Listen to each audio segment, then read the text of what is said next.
ترانه تنظیم و صدا سهراب اسدی.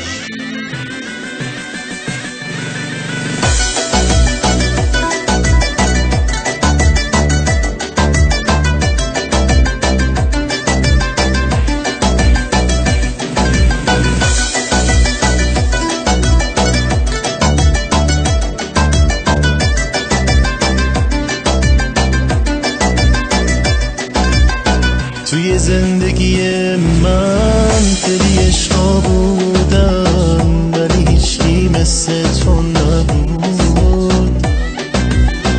واسه یک خونه خیلی جاها گشتم، ولی هیچ جا قلب تو نبود.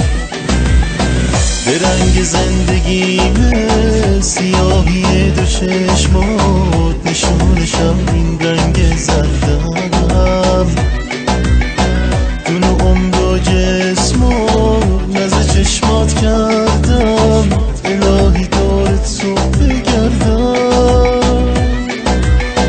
عشق چشمام انگار نم نم بارونه، یار این دل دیوونم بی تو پریشونه.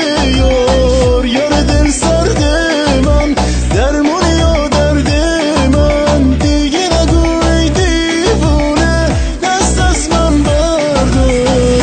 عشقم بودی و بستی، هرچند چشم تو بستی، روی این دل تنها هر دم اونو شکستی. سیرم از همه دنیا، قلبم پاره شد از درد، اینو 100 دفعه گفتم بی‌رحمی و دلسرد.